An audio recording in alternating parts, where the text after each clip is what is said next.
Did you know you can be socially responsible as a translator? Hey, it's Andre, and this is a new episode of the Localization podcast number 25. This time with Monica Pasin, an experienced Italian translator currently working from Singapore. We had a pretty long conversation where I learned a lot about the translation style.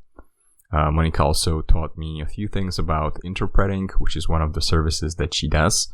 And we also touched on the issues of interpreting services for National Health Services in UK. So that's pretty interesting if you think about it, because it has to do with health of the immigrants that come to UK. We also covered the education path for translators in Italy. And last but not least, we talk about what to do when customers don't pay you, which unfortunately is a common scenario. So, without a further ado, please enjoy this interview with Monica Pasin. And if you want to see more of these interviews, please subscribe.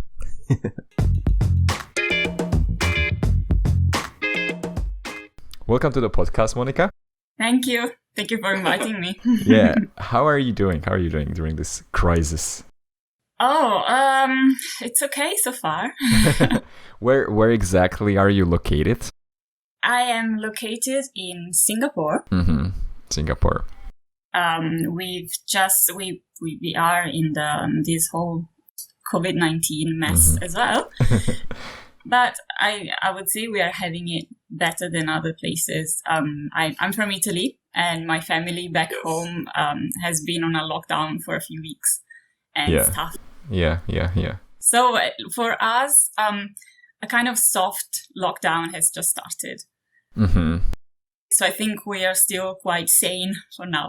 Let's see how it goes. Has anything changed for you? Because usually translators, they're used to working from home. Has it impacted your life or work somehow? Yes, so something has changed. I'm an interpreter as well, besides being a translator. And obviously most of the time, you need to be physically present at the meeting or the conference. And I had a few jobs cancelled because of the COVID-19. What about translation jobs? Luckily, I'm still able to do most of my work from home. And that hasn't changed much for me. In terms of volume, I recently acquired a new client, and it's in finance. So I'm thinking probably finance is not as for translation work is probably not going to be as badly affected as other sectors like the manufacturing one.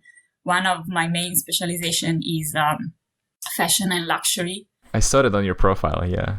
Those are not essential items. And the production has stopped in a lot of countries. So I am specializing in this new field.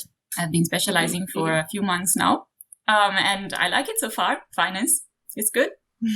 So I'm curious, how did you find this client? And since you said you're still kind of learning all the financial industry and the terms, how does the learning process look like? So it's quite funny because I had actually started learning for my own interests. I mean, my own personal knowledge. I thought it would be wise to get a bit more finance savvy. Being an adult, Yes, welcome to the real world, yeah. Yeah, exactly. So I had started listening to podcasts about finance already, and reading some blogs, some articles. And then I was, how did I meet this client? Let me think.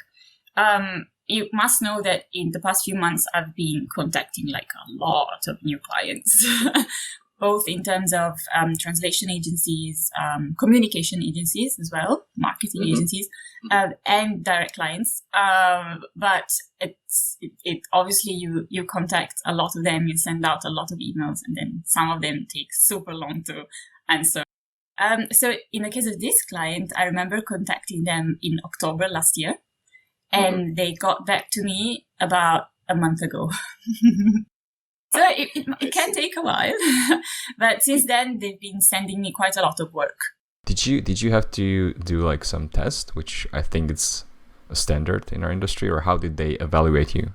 Yes, and in fact, when I contacted them, I was offering my transcreation services, because at the time they were looking for transcreators for their clients' marketing material. And although it was a finance client, the texts were not supposed to be that technical, because the nature of the text is more about on the marketing side. So I did this test, marketing test, which was quite challenging, but I enjoyed it. And I passed it, no problem. And then they also told me, we might also have technical jobs for you in finance. So would you like to take this other test, which is a technical one? And yes, I tried. I wasn't super expert, but I think one important quality in our job is to be flexible and to be ready to learn, and to be probably also a bit brave sometimes. Yes. Sometimes you have to take the leap of faith, right? And just say yes to something, like even if you're not certain, like if you're ready for it. Actually, I would say one of the most important qualities is to be able to draw the line between the I'm not there yet, but I know I can be there soon if I prepare. So I will say yes. Or no, this is totally out of my league, out of my fields of specialization. So I'm sorry, I'm not the right professional for you. Have you ever done that? Did you say no to something? Oh yes, all the time. Because sometimes clients are a bit confused. They are not sure what simultaneous interpreting is, what consecutive interpreting is, and they're two very different services. I do consecutive, I don't do simultaneous. And it happened to me various times that I was actually hired for a job which the client said was going to be consecutive, and then it turned out to be simultaneous. And I mean, I was sorry to decline, but it's simply not a service that I offer. And even if sometimes clients say, "Oh, but it's fine, I heard you're good, so why don't you just give it a try?"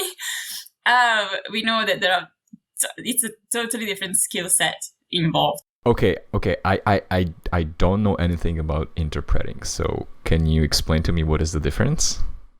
Of course. So starting from the basics, interpreting is we can call it oral translation. So it's the translation of speeches or anyway oral content.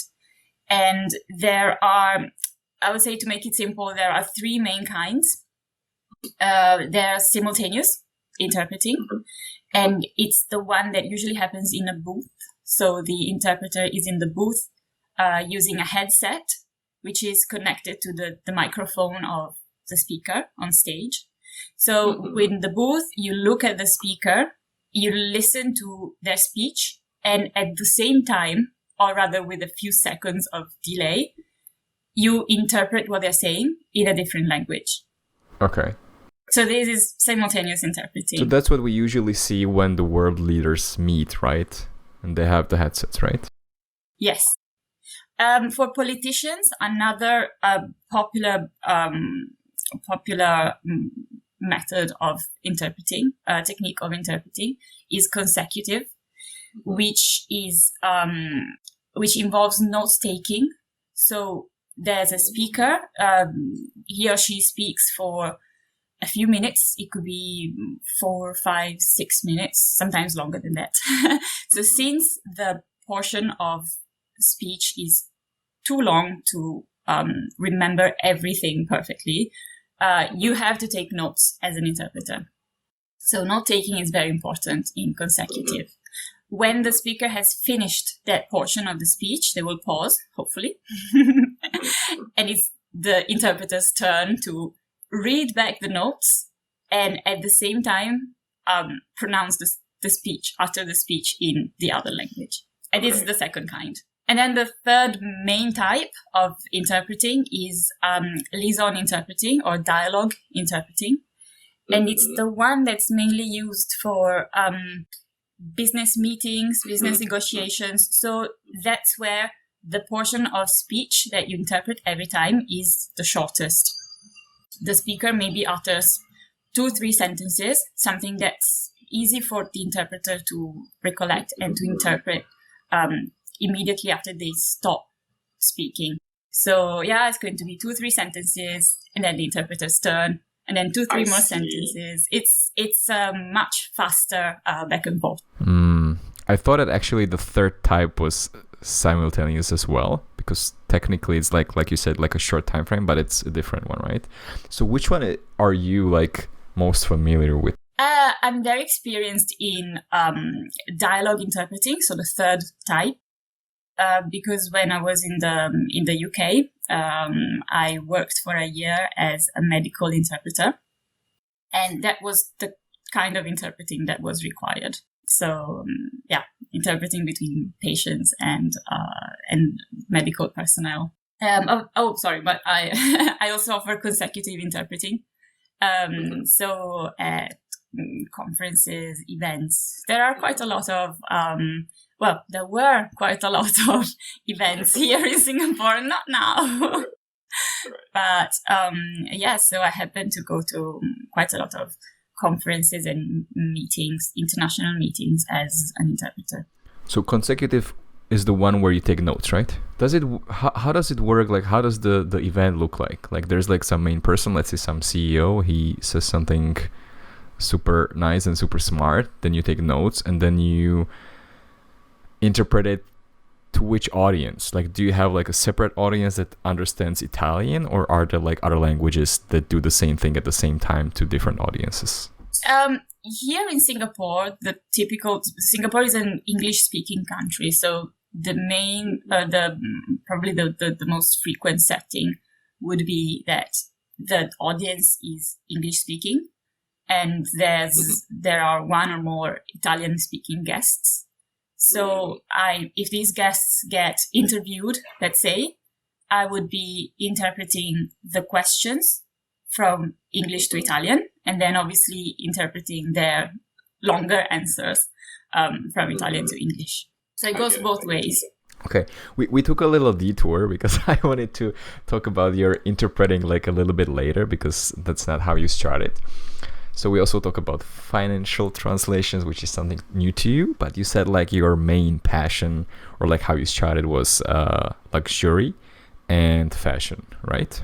Yes, that's my main focus. How did you, let's start with the early stages. Like, how did you even end up in the industry? I know that you, from your profile, that you studied translation. Yes. So how did you end up studying translation? Did you have any interest in language when you were in the high school? Yes. So that was the main factor, really. I've always loved languages, and in Italy we study English compulsorily. So we start studying it in primary school, obviously at a very basic level as kids, and then we progress. It's compulsory until the end of high school, basically. And I've always loved it. I loved English. I loved Italian, my mother tongue. And during high school, I also had the chance to study Latin and ancient Greek. So although we were not studying them with the purpose of speaking them, because they, as we call them, they're dead languages. We were studying them more for the cultural aspect, to study ancient civilization. That was the kind of high school that I went to. But still, those were my favorite subjects, especially Latin. And I loved the logical component of it. So we would be given these excerpts, these texts from ancient, it was either poetry or most of the time prose from these ancient writers or philosophers. And we had to sort of translate it into Italian. And I am not sure if you've ever studied Latin, but you need a lot of logic in Latin. You need to understand not just the meaning of each word, but also its role in the sentence. And it's a bit like solving a puzzle, really. So that really intrigued me. It's probably still, if I think about it, yes, my favorite subject so far. And I guess that ignite the spark. And after that, I just, I knew I wanted to work with languages. In Italy, if you, when you finish high school and you want to work with languages, usually you have two main choices. One is you can go and study modern languages and cultures. Yeah, I think that's what it's called. What does it mean, modern languages? So it's a study of language from a bit more of a linguistic and cultural point of view. So it's basically languages to become language teachers most of the time, or to do research in university. The other part is translation and interpreting, and that's the one I eventually picked because I was still studying languages, but I was using them in a practical context. So I had a chance to really put my language knowledge to good use and test my skills as well every day. But since you're Italian, what was like the main focus of those studies? Was it English, or was it like deepening the knowledge of Italian, or did you learn other languages? I think you also know Russian and French. And French, yeah. Exactly, yes. So the school I attended is a school for translators specifically, and it's part of the Università of Trieste in northern Italy. And it's quite a prestigious school with quite high standards. So there's this entrance test, which can be taken in 3 languages. At least when I took it, it was in 3 languages, either English or French or German. Now, I had only studied English up to that moment, so that was my choice. And after entering with English, which then became my first foreign language, I had to pick 2 more foreign languages. So from the first year, I was studying 3 foreign languages, plus Italian, because we always had Italian classes, Italian language, Italian literature. So, yes, it was challenging, 3 languages at the same time. I know nothing about the world of translators. Good. Especially not like how they are educated. So how did like your day look like as a student of translation studies?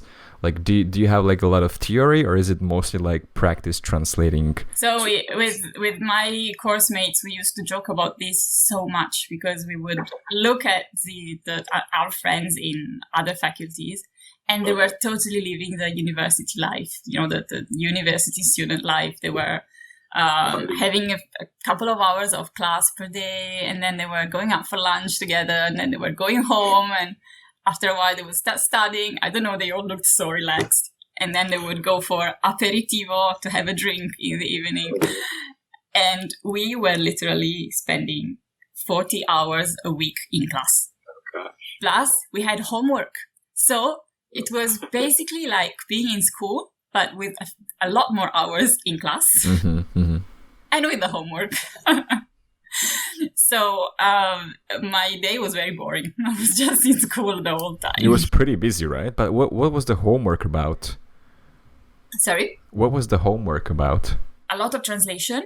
So we would have very practical classes. The professor would bring this text or this web page in class, and we would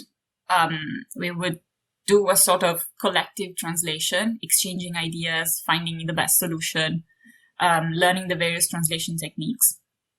And then we would either be asked to finish the translation at home, or we would be given a new text to translate at home. And then we would we were divided in groups, and each group was supposed to revise the translation of another group. So there was a lot of practical work to be done. And I love that aspect. I like that. And I don't want my next question to sound offensive. So I don't know how long time ago this was. But I'm wondering, like, what kind of CAT tools were they teaching you at that time? Were there CAT tools? Or how were you doing the translations? We were not using CAT tools in class. So we were using the good old method of dictionary on one side and then pen and paper on the other side. But using computers, we were using computers, but not CAT tools at the time, not most of the time. And then during 2 years, we had 2 modules on CAT tools. But I think at the time we only tried using WordFast and maybe another one. Maybe it was MemoQ. I think a free resource. Yeah. So I was lucky in a way because I had my first experience with CAT tools in university. And I know that for a lot of people going to other universities, taking other courses, it's not the same. They don't really get to try them in class. So that helped for the future. How was your first job as a translator compared to your university studies? Like, did you learn a lot during your education, or did you think like there was something missing from like the real world of actually translating for money? It was weird because I felt like I was already working when I was in university. You were just not paid for it, right? I wasn't getting paid. So, but in the end, that was it. Because I mean, when I finished university, I graduated. I did both my bachelor's and my master's there. And when I finished my master's, I was like, stop giving me money for this, please. I've literally been working for free for 5 years. And the transition was quite smooth. Speaking of, processes, lifestyle, and so on, because nothing much changed for me when I started freelancing. I was doing the same things, but I was getting paid. I maybe missed this on your LinkedIn profile, but did you start first working as a freelancer, or were you employed with some translation agency? First I did quite a few translation jobs, small jobs, but still, I started working and freelancing during university. And after graduation, I decided to move to the UK, where I had done my Erasmus exchange during my master's. So I moved back there, and I was like, okay, so now I eventually wanted to freelance. So I just wanted to work as a freelance translator and continue doing what I was doing because I loved it. But I was also practical, and I was thinking, I have to pay bills, pay the rent, and so on. And so I thought I better find myself normal job first. So some kind of employment first, and put some money on the side. That didn't work very well. No, I was doing some kind of a bit of a student job still, because I was fundraising, and I didn't want. I felt useful, but at the same time, I didn't want that as a career. I thought, okay, I'll do it for a while. Maybe I'll do it for a few months. After a couple of months, I was like, I really couldn't do it anymore. I exploded. And every minute that I wasn't translating felt like a wasted minute. So I had some kind of epiphany, and I thought, this is not me. I am not supposed to be here. I should rush back home and start my freelance business. And that's what I did. And I guess sometimes these kind of impulsive decisions are the best, because you receive a sort of call from deep inside, and you just follow it, and you find the strength to solve any problems that arise after that. But I think that before you started your MonicaPasin.com, I think you also from your profile, you had an episode in Russia. That was actually part of my studies. It was quite interesting. I did a lot of exchanges during my studies. I was always abroad. So during my master's, I spent 4 months in St. Petersburg in Russia. Because I had this chance to participate in a work and study mixed program in Russia, as you said. And it was really interesting. I was taking a Russian class in the morning, and then working as an Italian teaching assistant in the afternoon in a local school. And it was good. It was good. I mean, I think it's the perfect lifestyle, like learning half of the day and working the other half of the day. No, I really enjoyed my time there. And St. Petersburg is amazing. What did that experience of teaching Italian give you? I had already taught classes before, but more in the form of tuition. So I had already taught Latin and English when I was in university, and I was tutoring high school students or younger students. And I knew that I loved it. But I guess the experience in Russia was fun and interesting because I got to work in a more formal class setting. So instead of one-to-one tuition, now I was teaching a class of 14 years old. 14 years old Russian kids. Yeah, I can imagine. And it was interesting.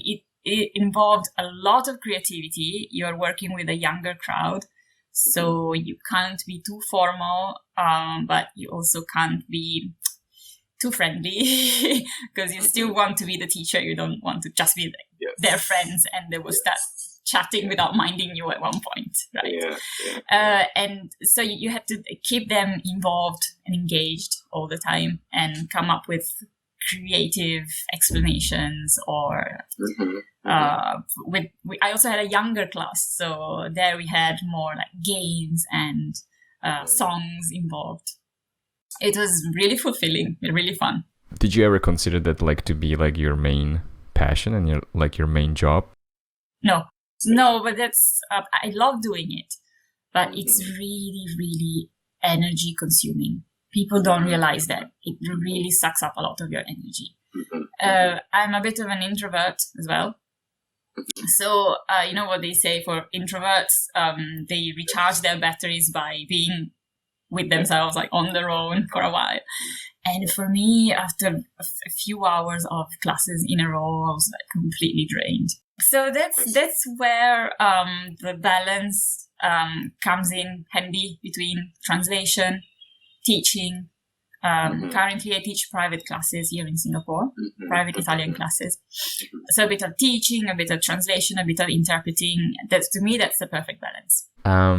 So you already mentioned being an interpreter for the NHS medical in UK, right? That's the National Health Services, if I'm not mistaken. Was that your first job doing interpretation? Yes, it was. It was. So, as I was saying, when I arrived, I had this short full-time job as a fundraiser, which didn't work out. It was not what I wanted to do. So then I just took the leap and I jumped into freelancing. I started sending a lot of applications around with language companies, translation companies, and eventually 2 companies responded that were looking for medical interpreters for the NHS. It's a big sector in the UK, and I think it's because of the way the health service is structured. They have always had a lot of immigrants, and some of them arrive in the UK without being able to speak English to a good standard. So when it comes to medical visits, things that are a bit more delicate, I guess they want to make sure that the patient and the doctor understand each other completely. So it's their policy to assign an interpreter to the patient who requires it. It's an automatic move. The moment the patient registers and he's a foreigner, he's being asked, do you want an interpreter and for which language? So it's a good sector to work at as an interpreter, because it's the national system itself which employs the interpreters, and there can be a lot of work. How does it work? Do they have like a database of interpreters and they just call the first one available? Or do you also have like a specialization, like only for certain cases they can call you because you understand maybe the medical conditions that the people might be talking about? That's a good question. So mainly what they do is, what the National Service does is it uses translation agencies, because it's a huge system, it's a huge apparatus throughout the country. So obviously it will be hard for them to manage the interpreters directly. They use agencies, and these agencies hire the interpreters on a freelance basis. Now, there would be a lot to be said about this, but I don't want to be too harsh here. Oh, you can be. We would appreciate it. No, well, I will just say that there have been a lot of issues over the past few years, and this is ongoing, for the way that this whole interpreting hiring process was conducted. In the ideal world, you would hire professional interpreters who specialized in medicine, in healthcare, and you would give them all the information they need before each appointment. So let's say I am required to go and assist a patient for eye visit. Okay, so at the ophthalmologist, for example. Good. So I am given this kind of information. I will go and revise my terminology on the eye and all the relating conditions, for example. That would be ideal, but that's not always the case. Also, ideally, I would be screened, tested before being hired, but a lot of times this didn't happen. So many times when I went to an appointment with a patient, the patient would complain about the previous interpreter and telling me, I'm so glad that they finally sent like a real interpreter, someone who's, yes, that was so bad. I mean, I thought they would be given, but apparently not. And yeah, so they would say, finally a real interpreter, finally someone who actually speaks Italian and, who clearly has a knowledge of terminology. And that was so bad. There were a few scandals throughout the years in the UK because of this. Because a lot of companies would just mass hire sons of and daughters of immigrants who could, yes, speak two languages, but maybe the second language wasn't even that strong. And they had no formal training as interpreters, no terminology. So that's a big issue. And that's also the reason why I stopped working as a medical interpreter for the NHS at one point. It was mainly a problem I had with the agency, and I couldn't see my professional skills recognized. Also from a monetary point of view, I mean, it's a specialized job, and you have to pay what it's worth. So it was really interesting nonetheless. I mean, it's a challenging job. But how did you start with like your first patients? Like, you were probably not used to doing the simultaneous interpretation, right? Oh, there wasn't simultaneous interpretation. That was dialogue interpretation. Yes. So a few sentences and then you interpret. Yes. I had training. I had training in this. So during my master's, we had this course specifically on medical interpreting and community interpreting, which can involve working with immigrants as well. I felt confident because I already had the experience, although in class. But as I said, it was so practical that things didn't change much. I guess what changed was there were some extra challenges during the job that I wasn't totally prepared for. But one of our qualities, as I said, is flexibility, is being able to learn fast, pick up things fast. So you just adapt to it. I remember one of the most challenging jobs I had, probably not the first one, but along the way, was interpreting between this English-speaking doctor and the Italian-speaking patient, where the English-speaking doctor was not from England. He was from India, and he had a very strong accent, very strong. And the Italian-speaking patient was not from Italy. Okay. She was from Africa. And she had migrated to Italy about a decade before. She had spent a few years in Italy. She had learned Italian to some extent. Then a couple of years before, she had moved to the UK. You know, there are these migration waves. It's in with a cyclical pattern. So she had migrated to the UK and she had started learning English, but her English was not there yet. And she could barely remember her Italian. So I was literally interpreting between this doctor with a super strong Indian accent and this patient who was like struggling to find the words in Italian and with quite a strong accent, African accent as well. That was so tiring. I think it was a 1 hour job, but it felt like 6 hours. I was drained after that. So that was one of the challenge, but I can imagine like other challenge could be just dealing with the people themselves, even if they can speak the language, like especially like in the medical setting, like if they're like bad news or they're like not happy with the doctors. How do you remember situations like that?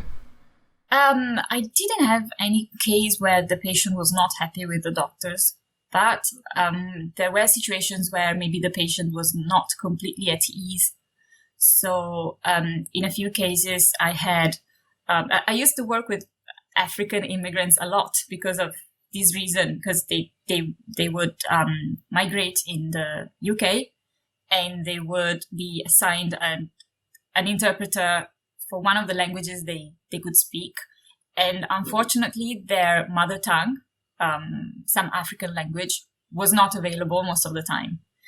There are a lot of dialects in Africa. So when their mother tongue was not available, they would resort to the next available language. And in many cases, it was Italian.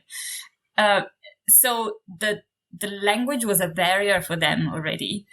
And sometimes their culture or their religion was different from the host countries as well.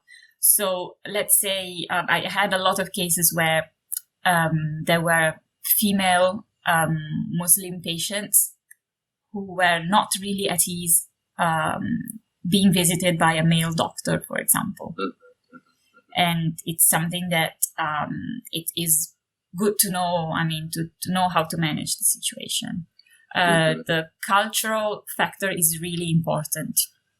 So in a way, as interpreters, we are cultural mediators as well. We are there to ease the cultural exchange as well, cultural communication. Was that part of your education? Indirectly. Indirectly, yes. When you study languages, it's impossible not to come across and to actually delve into different cultures. So you learn to appreciate different cultures, different points of view. You pick up on the differences very easily, and you usually remember them quite well. So if I met someone now I live in Singapore, so the culture here is completely different. And I had so much to learn. And now I realize that when I travel around the world and I meet Singaporean people abroad or even just Chinese people abroad, I understand so much more of the way they behave, the way they communicate. So I didn't have a specific class on cultures in university, but studying the literature, studying the language itself, and traveling, going on exchange, that definitely helps. Yeah, I just remember like when I first moved to Singapore, like the way some of the people speak, like, you want a tila? it's like not super polite. It's like when you hear it for the first time, it's just like in your face. You want tea, no? Well, I know. They are super direct. And something really interesting, and I guess it relates to Chinese culture in general, is that people are really, really money-minded. It's really normal to talk about money, talk about salary, talk about the price of things, how much your house costs, and stuff like that, which is not necessarily the case for Europe, for Western culture. So this is the kind of cultural gaps that sometimes you have to fill as an interpreter. Did I know that you also worked in France for data words for a while? And this job was not translation, right? It was project management. It was mixed. When I finished my stint as a NHS medical interpreter in the UK, I felt like I was missing something. And that something was working with a translation agency from the inside. Yeah, because you saw how bad it was, right, in UK? No, but seriously, I that was a kind of experience that I was missing. I wanted to try it. A contact of mine, a LinkedIn contact, published this work offer. She was already working for this French company, French translation agency in Paris. And she said they were looking for an intern to work in project management and Italian translation. And I thought, yes, why not? So I packed up and I moved to Paris. And I worked there for 6 months. How did you like project management as a translator? I didn't really like it. Still up to today, it's something I'm happy to do if it's for my own projects and if I can oversee the project from start to end. So to me, it's more of a means to an end, where the end is having fun translating. I wouldn't be able to work as a pure project manager, because I would just be thinking constantly, why am I not translating? Is it just that you really, really have translation as like your main passion, or is it something that you just simply didn't like about project management, or you found it boring? I think it was both things. I was lucky that I wasn't working as a pure project manager. I was primarily translating, so probably 60 or 70% of my work there was doing these small translations that were too small to be outsourced to the freelance translators. So I was doing them in-house. And I was also revising the translations of the freelancers. And I really loved that part of the job. But then when I was doing that fun job, I would get interrupted all the time by these incoming emails from other project managers, the party poopers, with new projects to be dispatched to the outside freelancers, the external freelancers, because those translations were maybe too big to be dealt with in-house. So there were a lot of interruptions. My team was a very collaborative team. So they were interacting with each other a lot. And they were great because, they could still work at the same time. Great multitasking. But to me, since I was used to working at home in silence or with my own music in my own zone, being able to concentrate 100%, that was really challenging. Finding the focus was really challenging. So I think it was still a great experience because a although I struggled at the beginning, I got to a point where I could project manager. I could be a project manager. It was good. It didn't require much effort, and that was crucial for my my following career, I think. Yes, because like technically, if you think about it, every translator is also a project manager for their own work. It's true. It's true. I just had never thought about it before. I had already been doing project management, but without focusing on it too much. When I was in-house, I had to learn a new system, learn how to work on the translation agency's platform, and so on. So a lot more skills were involved. You also mentioned that you were doing reviewing and that you liked it, which is quite contrary to my experience, also with Fruji, who was the first guest. Some people don't like doing reviews. First of all, they say that working as a reviewer or as a proofreader is paid less. Start with that. And maybe it's not so creative because you just can like try to spot the issues versus like having like a blank slate and then you create a translation from scratch. So how was your experience with reviewing? So I guess it might come easier to some people. And probably each person's personality plays a role, because there are some of us who are a bit more perfectionists, some of us who like love correcting other people. No, I'm not one of those. No, but yeah. So I guess if you like the job, that's the most important thing. And it's something I like. It's just something that I feel inclined to doing. So it doesn't feel as a chore to me. It's something I like. I like to be able to enter into someone else's writing style, for example.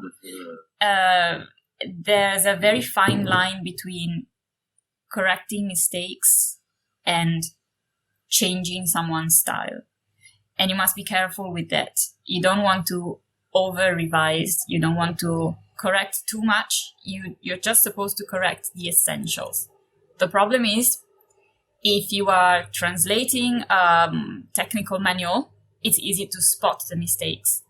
But if you are translating press release and the style is very editorial and the client pays a great deal of attention to style, writing style, you must know what the client expects, and you are supposed to change the text accordingly.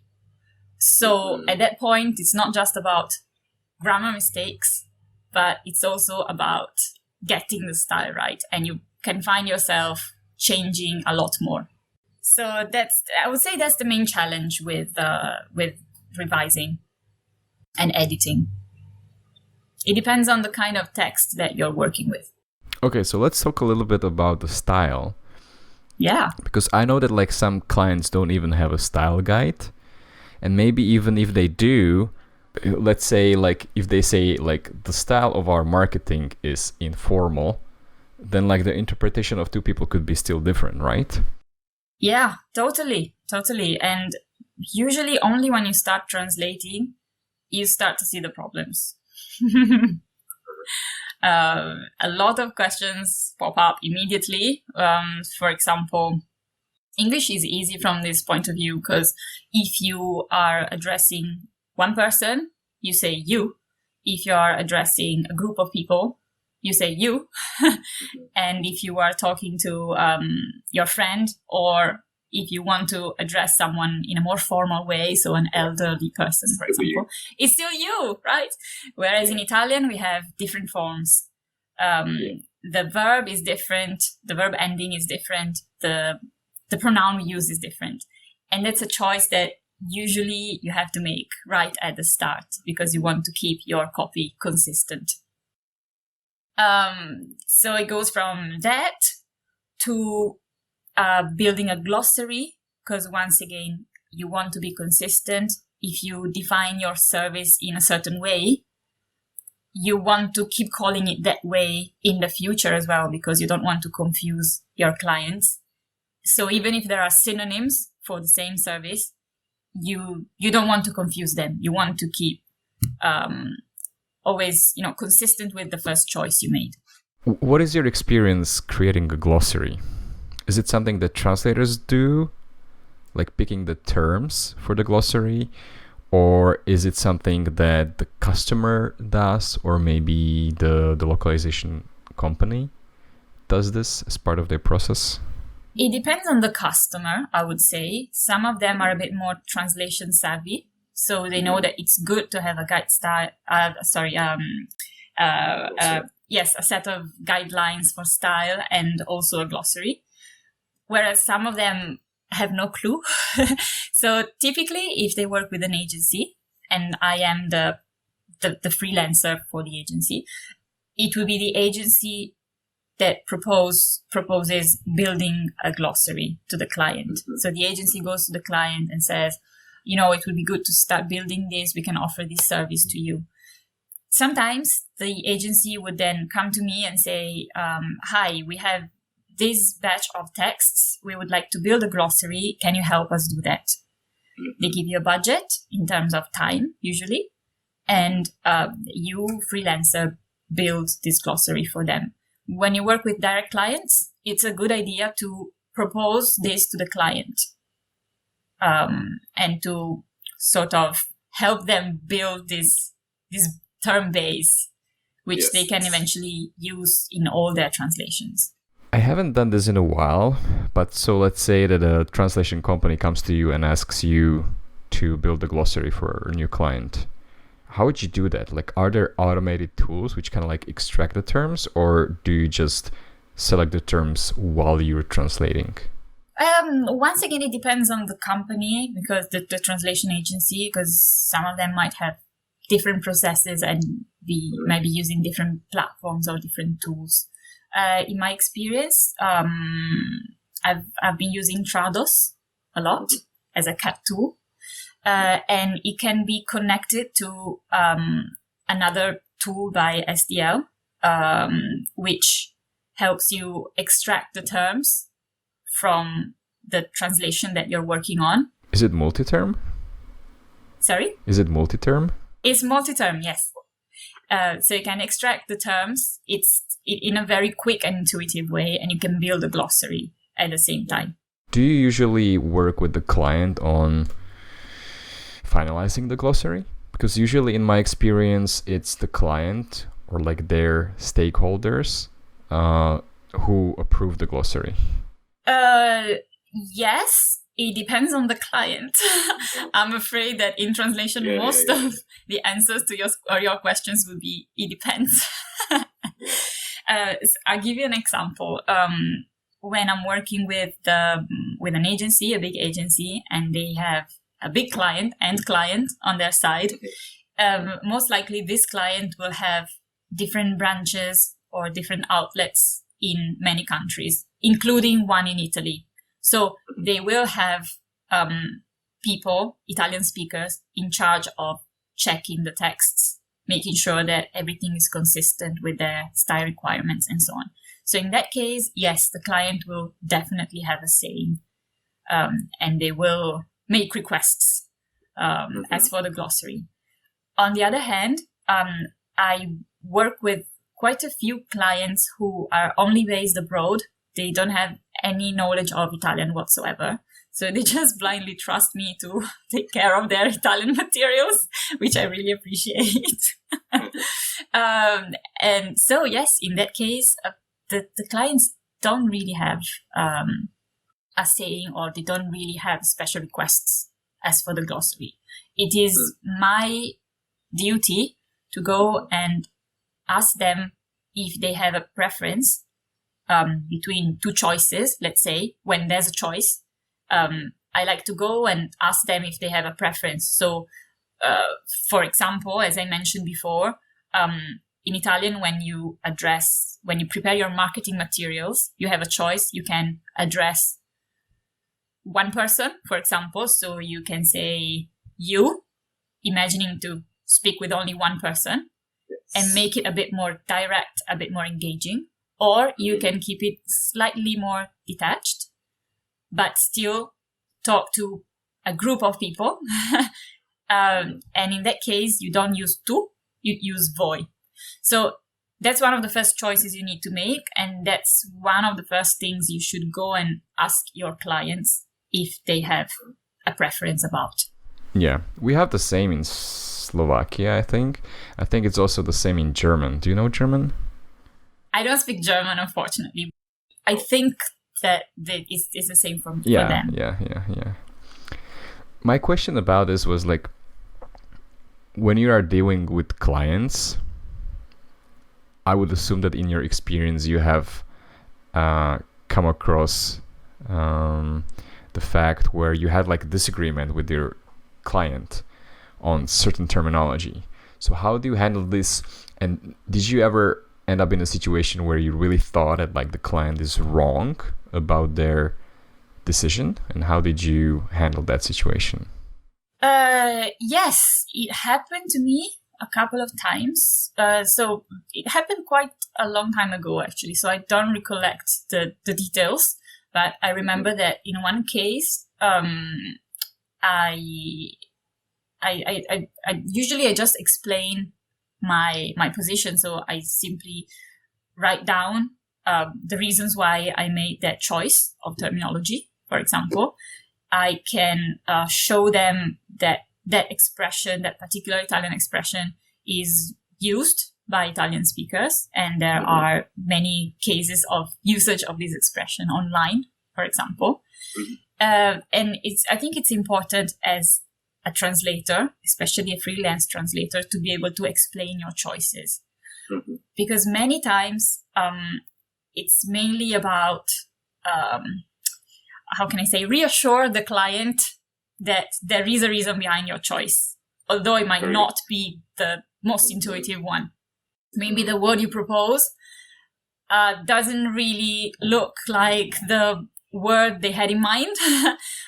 So if, let's say, I have a French client and they speak a little bit of Italian, and I propose a certain choice which they're not familiar with, maybe they start to question my choice because they say, oh, I thought this word meant this in Italian, not this other thing. So there are cases where you really have to just keep calm and calmly explain your choices. And most of the time, things just they just get solved like this with no consequences.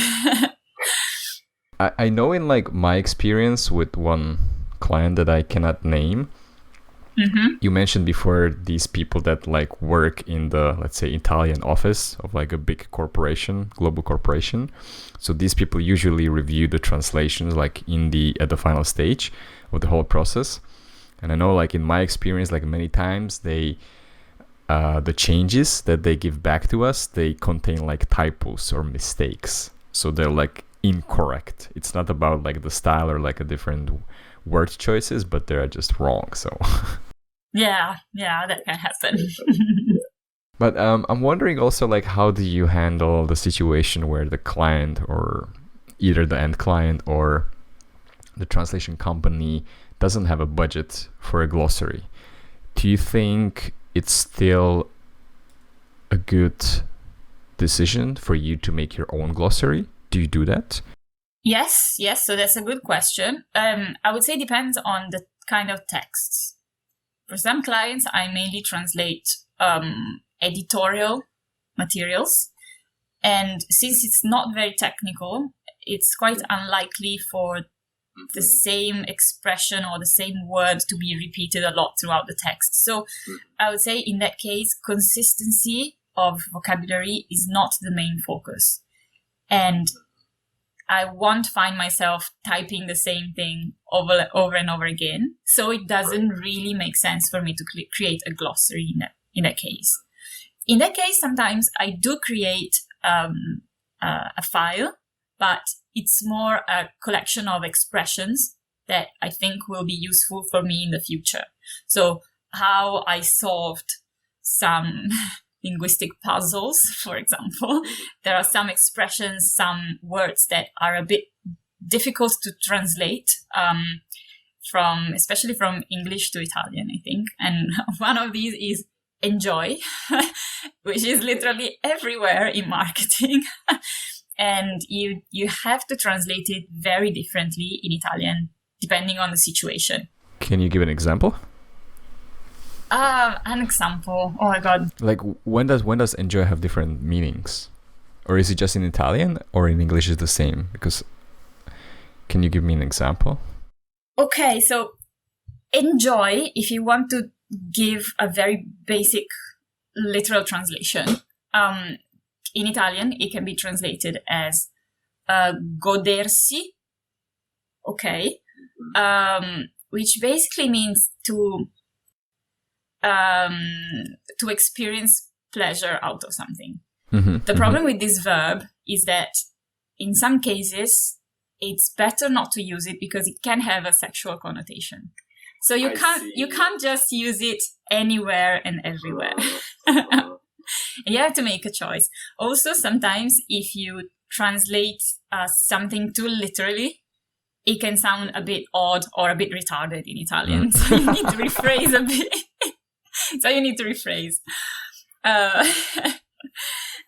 So yeah, that's the case with editorial translations. So probably glossary is not really needed sometimes.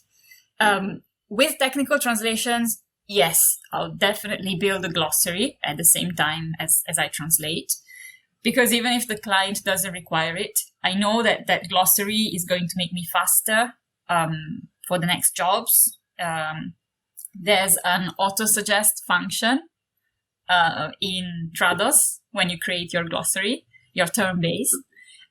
So especially if it's a longer phrase, it really saves up time for you. When you start typing the phrase, the auto-suggest just completes the sentence for you. That's really useful. So I would recommend creating glossaries anywhere, especially when, once the glossary is created, it's a precious tool that you have and that you can actually sell to the client at one point if they say, I was thinking of creating this glossary. And at that point, you've basically already done the work. So if the client is never going to ask for it, you still have something that you can use every day in the following translations to be faster. If they do ask for it, you have this precious thing in your hands, which is already done, and you can sell it to them for the value that it's worth. I would be still interested in talking about the style. This is something that I didn't ask Frugi, but I had this thought after the interviews that I had recently. And it's about style. So usually with the style, when people write it, they are targeting a certain audience. Does it mean that you as a translator have the power to adapt to each style? Or do you think you are better suited at translating certain things written in a certain style because it kind of reflects how you live your life? If it makes sense. Yeah, I understand what you mean. Using the right style is really important. And I think you can do a good job as a translator only if you feel comfortable writing in that kind of style. Some clients are more picky about the style. Some others are maybe a bit less structured, so they don't care so much about it. But I would say if you're the kind of translator who likes dealing with different kinds of topics and styles and registers, and also if you are comfortable as a writer, because this is really important, if you're comfortable as a writer, then it's good to vary your work and sort of twist your style every time you translate for a new client. Otherwise, if someone is not comfortable with translating academic texts, for example, if you are not comfortable using that more formal style, then don't do it. don't do it. You're not going to enjoy the work. Yeah. You will want to bang your head on the wall after the first few lines. The reason why I brought up this question is that I was thinking that, for example, when you have, because I'm into games a little bit, so when you have like a marketing material which is really aimed towards, let's say, teenagers or young cool kids, and then you have like a seasoned translator who is, let's say, in her 40s or 50s, you know. Oh, you are being so polite. So diplomatic. Yeah, I'm surprised by myself. Yeah. Right. But yeah, like, do you think like people like that have like a totally different life would be a good fit for such a translation, or is this the case where you think they should rather say no, like this is not a style that I speak and I cannot adapt this text into my language? I don't think it's a fixed rule. I think it boils down to the individual experience of the translator. Because if you think about it, there are a lot of older translators who specialize in children's books. And obviously, in that case, they have to master the language of the children. So I think it depends. It depends on what you choose to specialize in. That's the main factor, I think. If you feel comfortable with a certain kind of language, if you like reading that kind of material and studying that kind of material, then you should be able to do a good job. Reading is really important. Reading books, blogs, articles, anything. If when you read, you absorb the style. To me, it works. It's really important. So from what I understand from what you're saying is that basically you can learn and adapt to any style as long as you kind of like keep absorbing it and consuming it, right? Yeah. I mean, I can't very surely say any style because I haven't tried any style yet. But yes, I can say I like and I am comfortable switching between styles. So what is the style that you would say no to? Or what is the style or like the content that would be boring for you? Legal language. And I am almost married to a lawyer. Okay. Maybe that's why, I don't know. I try to avoid legal language as much as possible. No, honestly, I never had a chance to study legal translation and therefore work in legal translation. So I can't really speak about it. I don't know much about it. That's the truth. Okay. But I prefer the more creative work, the more creative side. Okay, yeah, we can talk about it a little bit later. So let's go back to monicapasin.com. Oh, wow, yeah. So was this your first kind of like a real business on your own when you got back to Italy? It was the business which accompanied me throughout my freelancing years. So after finishing my master's, when I moved to the UK and I started freelancing, I started using this business name. I didn't incorporate. So I was simply freelancing as a sole trader under my name, and this became my business name. Afterwards, I moved to France for those 6 months. So I was employed and I was interning at this translation company. After which I moved back to Italy, and I lived in Italy for the following 2 years, if I'm not wrong. Yes. And I kept freelancing. So after finishing my internship at this translation company, I kept working for them, but as a freelance translator. So I was purely translating and revising at that point as their external collaborator. And yes, so I kept operating under that name. I registered for VAT in Italy. You can do that in Italy as a professional. You don't need to incorporate, not necessarily. And in fact, incorporating is quite expensive in Italy. So most professionals just choose this path where they are issued a VAT number and they just trade under their names. So that's what I did. And I kept freelancing for, 2.5 years. After which I decided to move to Singapore because that's where my heart led me at one point. And that's where I still am. So how during this whole time were you looking for new clients? I must be honest, I wasn't looking much. That's the thing, because after doing my internship with this French company, they had a lot of work for me when I started freelancing for them. So I was probably, maybe 90% of my work was coming from them, which meant I didn't really need to look very hard for other clients. And that was good because I didn't have to spend a lot of time and energy looking. But at the same time, it turned out to be risky, a very risky game.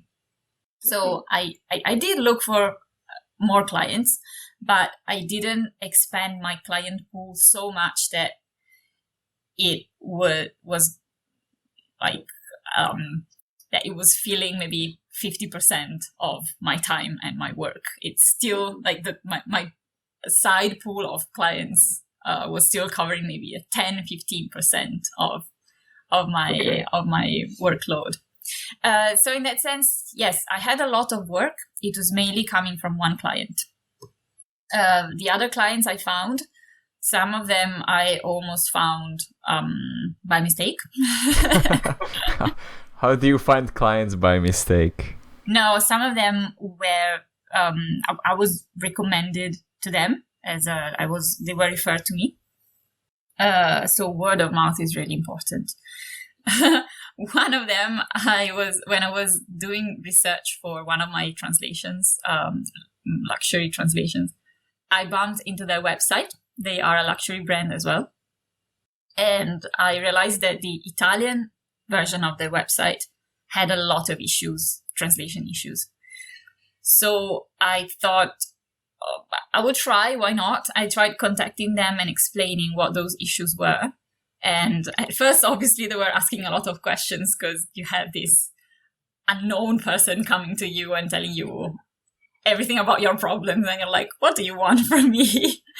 But after I explained, I spent some time and some energy explaining things to them and trying to come up with a solution that could be a good fit for them. And they agreed to let me take care of the full revision of the website. And they also sort of hired me as a freelance translator in charge of all the Italian translations from that moment on. So there was a very fulfilling experience because it was, in a way, it was my first real direct client. And I'm still working with them. It's a very good working relationship. Yes. And in the beginning, you mentioned that luxury and fashion are like your main targets, your main passion. Yes, because when I was working in France, this translation company was working primarily with fashion and luxury brands. So fine watchmaking, jewelry, beauty products, high-end beauty products, fashion, apparel, shoes, glasses, sunglasses, anything that's luxury and that comes to your mind. So I inevitably ended up specializing in this field. And I love working with this kind of content because it's usually well curated. So it's high quality content. You don't have to cringe every time you read a new line because there's a mistake in there or it's very poorly phrased. And that obviously complicates your work as a translator if the source text is badly written. So I love that kind of content. And I decided to keep that my main focus, my main area of specialism. With time, I started shifting my focus a little bit. So I started becoming more picky with my clients. I like fashion, but at the same time, I am environment conscious. So I am against fast fashion, for example. And a lot of fashion brands nowadays, at least so far, have been doing fast fashion. What does it mean, fast fashion? Fast fashion means that the garments are produced at a very low price, paying the worker very little, saving a lot on safety, the safety of the worker, the infrastructures, and so on. And fast fashion basically aims at producing huge quantities, and usually in third world countries, because that's obviously cheaper, and then mass selling these garments at a very low price. So they don't care about what quality and safety, also the safety of the materials as well, like toxic, non-toxic. They don't really pay attention to that. And it's a very unsustainable system under many aspects. So there are alternatives out there. At first, they can seem expensive. So if you look for more conscious brands who produce, for example, they use sustainable fibers, natural fibers, organic cotton, and so on, and they pay their workers a fair wage, those garments are going to cost more, but at the same time, they are going to be more durable. So you know that you can wear those for a much longer time. They're not going to disintegrate after 2 weeks. And this is the kind of fashion and the kind of luxury that I am focusing on right now. So my main focus now is to reach out to these companies who do this kind of work and to help them spread the word with the Italian-speaking audience as well. So does it mean that right now you're kind of like pursuing the business of these companies? I am trying to reach out to these companies more and more to offer my translation services to them rather than to the traditional luxury brands. Or in any case, I'm trying to favor the companies who have some kinds of sustainable practices in place, because I want to promote those kind of values with my own work. Yeah, that makes sense. But does it mean that you're shifting more towards working with end clients? Or do you have a control in picking like who do you translate for when you work with translation agencies? Yes, so I am trying to shift more towards end clients. At the same time, I'm always open to working with agencies, because I understand that for many clients in some specific industries, it's unlikely that they will go and work with a freelancer directly. Maybe because they are present in many different countries, so they need their material translated in, 12 or 15 languages at a single time. And a freelancer can't do that. You obviously need an agency for that. So if I want to translate a certain kind of text, certain kind of materials, then it's going to be through an agency. Mm-hmm. Also, agencies are supposed to provide you with a more stable and sometimes a much higher volume of work, hopefully. So I think it's always a good idea to have both agencies and direct clients in your client pool. Yeah. So 2 questions. I'm trying to pick the first one. So let's talk about end clients. I know that Fruji, she was my first guest here. I've known her for quite a long time. She said that she doesn't like working with end clients because usually, just like you said, in some cases, some of the clients, like, they don't know anything about translation. So their awareness and standards are quite low.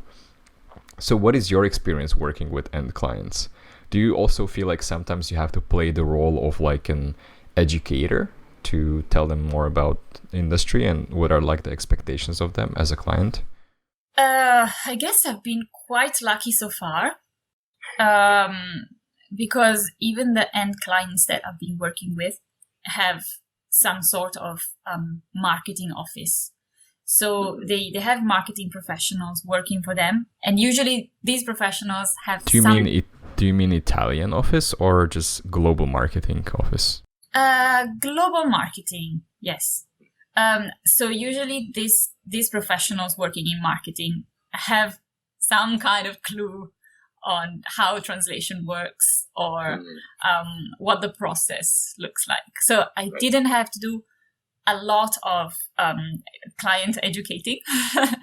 I was lucky in that because I know sometimes it's really tough. But I still occasionally have to educate the client and still have to explain my instance, sometimes my choices. It's just part of the job. If you don't like doing that, probably working with direct clients is going to be a pain.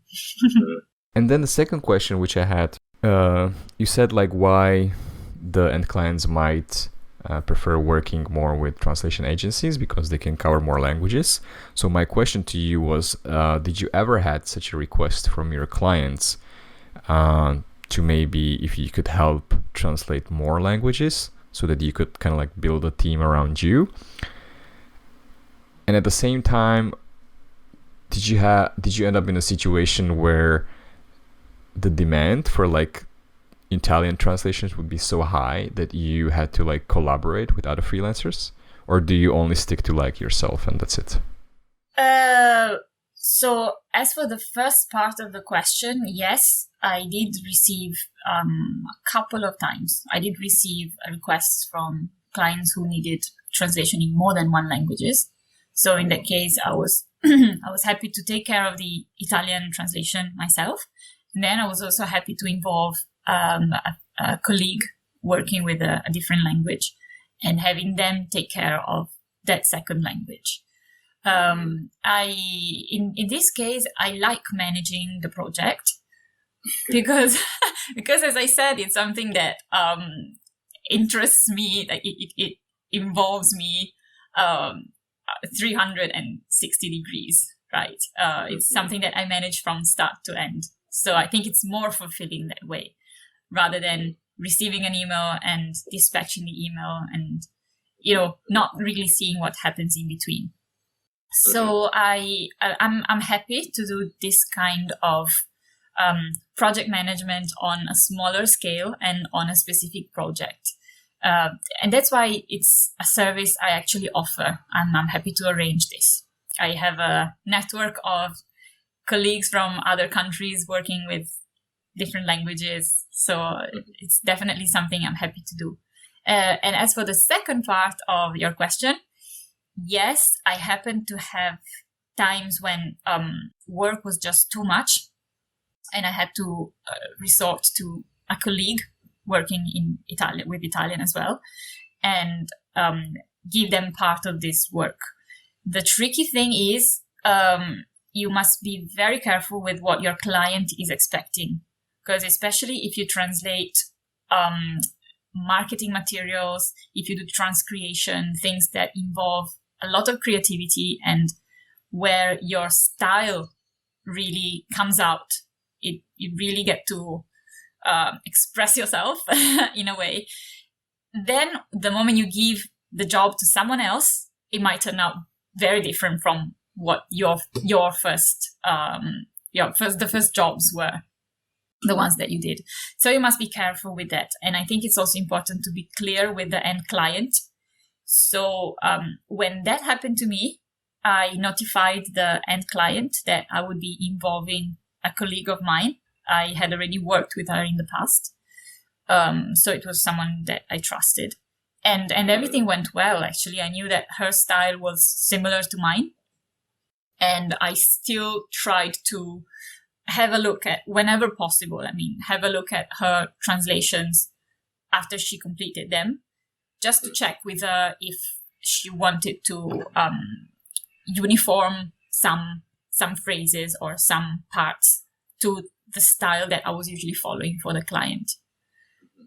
So I think as long as you clarify things with the client and that they're happy with you involving someone else, that's perfectly fine. Obviously, if you signed an NDA, non-disclosure agreement, you must take that into account as well. You might simply not be able to share the source text with anyone else. In that case, you can't do it. You must do it yourself. So if your experience was quite positive in this case, did you ever think about making this like a standard, like actually building like Italian translation company and not just being a freelancer? It is a possibility, and in fact, I am kind of shifting towards this.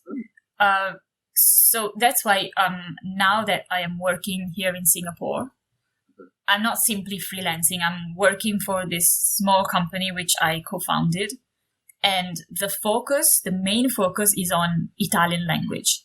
But in fact, sometimes I receive requests for other languages as well. And now I'm at a stage where I still often just refer a colleague for the job if I think that they are the best person to work on it. But yes, I guess eventually I'll be happy to build a small team that I can often resort to. And yes, it would be probably fun to manage small projects and do multilingual work. Yeah, I don't want to end up being a pure project manager, though. I'll tell you.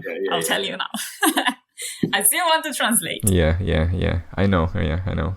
But I feel like I think like the opportunity is that when you run the small team, like, and you're like the boss, you always have the right to say like what you want to work on, right? That's what like many people, like for example, like maybe like even in fashion, they start as designers and then they have to run the business, but you can always like dedicate like some of your time to actually doing the creative work that you like.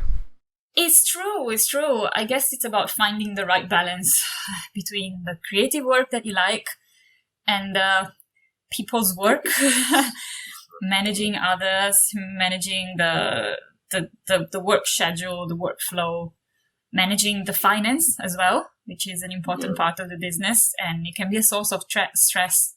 So everything that revolves around the business when you're managing it actually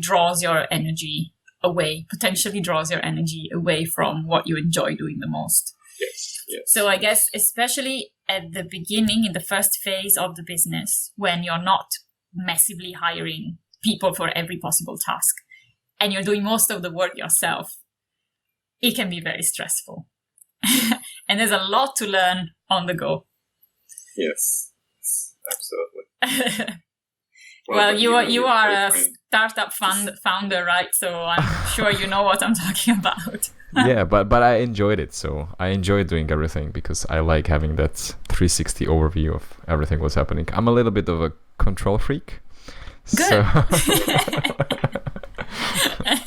I see. Let's talk about the clients and their dark sides. So what are your experiences with clients that kind of like piss you off, or did you like ever say goodbye to a client? Let me think. I didn't interrupt a relationship halfway through. I wouldn't say so. But I did voluntarily stop promoting my services with certain clients after I had a not so good experience working with them. So yeah, now that I think about it, yes, I had a problem with a non-paying client, a very big one. I'm actually still solving it. And in that case, I clearly decided to interrupt the working relationship. So I still, I kept receiving emails from their project managers asking me to do jobs for them. But I had to decline every time, and I had to explain why, because I wanted everybody to know what was going on. I think it's important for the people inside the company to know what if there are outstanding issues of this kind, if the company is not paying their freelancers, if they have debts and so on. I really think the people working inside the company should know. So the project managers should know what's going on. And I know that my case was not the only one for that company. I spoke to other freelancers. They had the same issue. And a few of the project managers that I was in touch left the company at about that time. And I know they left because they realized that something was not right. Mm-hmm. So in that case, when the client stops paying or when the delay becomes too big, in my view, it's just best to leave. Even if the client promises to pay soon, or even if they say, it's a temporary thing, it's a temporary problem. To me, it's a matter of respect of your freelancers. At least you should speak to them clearly and tell them, we are undergoing this difficult time, but we will do our best to pay you on this date. You really need to be clear with your freelancers. And this particular company has done none of those. So I was really puzzled for a bit. I was waiting for the payment in good faith and following up, but it didn't work out. So now I am going to resort to the small claims court, for example, here in Singapore. There are ways that you can try to be heard. How long are your invoices overdue? With this particular client, about 9 months. Oh my gosh. Yeah. So I've been following up for the past 7 months. It's never ending, but hopefully it will come to an end soon. And it's not just about the money, it's like chasing the money that they owe you. It's like that also takes time. Do you want to share who that is? At this stage, maybe I would prefer not to. I have a feeling this will be over soon anyway. So it is not a secret. I have already posted reviews on this company, and I've been trying to raise awareness among translators, because I think we do have the power to uncover some inconvenient truths about some of the companies that we work with, and they don't treat us fairly. We should let the world know that these companies are behaving like that's actually a very good point. So where exactly do you share this feedback? Is it just prose, or are there other places where other translators can see this? The first place would be prose, simply because it's a translation platform. I know most translators are there, so it's probably the most convenient place for me to spread the news. If I want to let as many translators know about this bad payer so they don't incur the same issue, that's probably the best place. But it's true that when you share things on prose, only translators will see your reviews. Any external companies who might want to get involved with the non-payer, if they're not in translation, they would not use prose. They will never see your reviews. So I personally think it's very important for us freelancers to go and write reviews on other platforms as well. The first of which should be Google. So we really have the power to leave a Google rating. Even though many people say Google ratings are piloted, you can get people to leave a fake rating that you're never going to find out. Yes, I understand that, but if I leave a bad rating for a company who currently has 5 stars, it's still going to show. It's still going to break that fake record or that partial view that they have.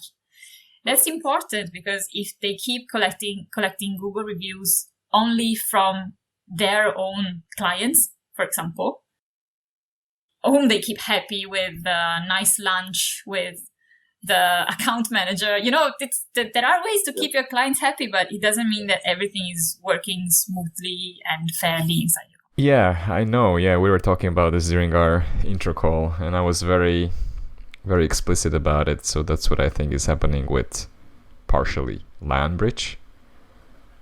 Because when I was working there, inside, it's like a rotten hell, but the clients are still buying the services from them, right? Like Landbridge. Exactly, because they only see one side or one flip of the coin. Yeah.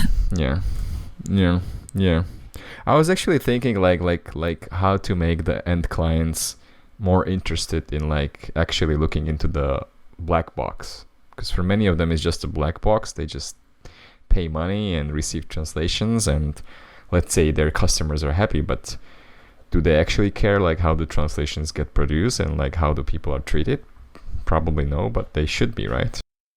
Maybe some of them do, maybe some of them don't. Yeah, I think it depends on the end client. Some of them just want to have their problem solved, which is understandable because they have a lot to think about. And they don't want language to be the 100th problem that they have to solve today. So they just want to delegate the language work to someone else, to an agency. Yeah, because many of the end clients think of translations as just like some small expense that they try to minimize, right? They don't see the benefits and the impact that the translation brings in. But that's another thing. So we talked about the reasons why you would say no to a client or why you stop working with someone was financial reasons. Well, that's the most important one, I would say, because after all, you need to pay bills, right? But what about like the actual work? Like when you get work like from a project manager, is there something that really annoys you? Yes, I think clear communication is important. So it can be annoying when you receive a request and there's no deadline, for example, or it's not very clear what they expect you to do. So then there's a lot of back and forth with you asking questions. And if the project manager doesn't speak English well, for example, which, by the way, happened with this non-paying company as well. So I had issues on multiple fronts. So if the project manager is not able to express things clearly, that's going to waste your time. You're going to have to ask questions, collect information. It's not practical. That's an important factor. When we talk about the whole relationship between you as a freelancer and your client as the localization company, in your experience, like when did you feel that the translation company actually cares about you, or that like really wants to actively build the relationship with you?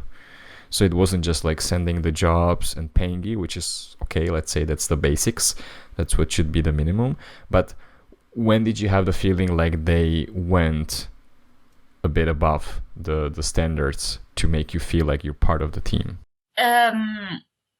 I guess something that helps is when it's a two-way thing when you try to build rapport with your project manager. So when the conversation goes beyond, hey, hi, I have this translation for you. Can you do it for Tuesday? Let me know. Thank you. Bye. When it goes beyond that, when it starts going a bit more towards the, hey, hi, how are you doing? I know it's a tough time, but I hope you're holding on in there. Hope your family is fine. Sometimes it doesn't take much. You just need to ask people how they're doing. And it starts from there. Because I think it's important because it helps you remember that there is not a computer on the other side. There's another person. They are human. They have their own problems. And they're just trying, most of the time, they're just trying to do their best on the workplace every day. So I think that helps humanizing the whole process, especially when you're only in touch with the project manager through your emails. A little bit of a human touch. And yes, that's one thing. And then when you see that the project manager on the other side is taking concrete steps to make your life easier. So when they're being clear with it in their requests, when they are, instead of telling you do something, when they are asking you if you could do something, if you would be able to do something, those kind of things. The things I appreciated the most were actually when the project manager on the other side was completely clear from the start. So, for example, they would tell me, we have this project. Unfortunately, the client gave us a smaller budget this time, so we won't be able to pay your usual rate, for example. And if it's a revision, for example, they would say instead of 2 hours, you only have 1 hour this time. And they would say, we know it's not enough for the usual standards that we ask of you, but please try to do your best with what you have. So in a way, they show that they understand the kind of work that you do. I'm not sure if your question was a bit more on the technical side. No, actually, quite the opposite. I'm trying to think like how to phrase the question, but to me, like even like communication is just like part of the job. And I mentioned to you, so this is a good example. I mentioned to you like when we had our first call, what Moravia did like back in the days. You know, they flew in like their main translation vendors. They organized this event, get a hotel, spend the time, chat with us, have drinks and things like that. So that's what I'm thinking. Yeah, so that's what I'm thinking. Like, what would, like, in your experience, if you had such an experience, or like, if no, then like, what would make that relationship stand out more? Because let's say you have 5 different clients, and all of them are asking you nicely. They're asking you, how are you doing? You know, everything's clear. So the work is going on. It's going smoothly, and nobody like stresses you out. But what would like one of these companies have to do extra to make you feel like you like them actually better than the other 4?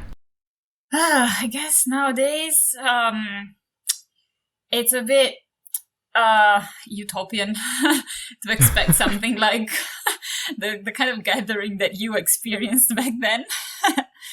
Simply because there are probably companies have fewer resources, or they are willing to invest less in this kind of relationships with their external vendors. So unfortunately, I never experienced something that good. Hopefully one day. But I don't know, let me think. What about like a virtual gathering, so that you don't have to fly anywhere, so that the company doesn't have to put that much money? But have you like interacted with someone, like, let's say like I'm a localization company and I have like several Monicas like in my pool. So at some time, do I want to get all my Monicas together and maybe exchange like some information so that you feel like you're part of something bigger? Yeah, I think that would be great. Maybe many companies, maybe many translation agencies don't do it because they don't want their freelancers to come in touch with each other and communicate too much. I guess that's an option. If you think about it, there's even on the rates point of view, I'm sure there's no standard rate. Every freelancer probably signs up with a different rate with an agency. They have different conditions to a certain extent. So I can imagine that the moment you put your freelancers in touch with each other, one potential risk is that they talk to each other too much and they start realizing that one is paid more than the other one, and so on. I guess that's the way I see it. It's probably one potential risk. But it did happen to me that I got to get in touch with a lot of translators who were working with the same agency. And it was really beneficial to me. The funny thing is we didn't really get to talk about rates much.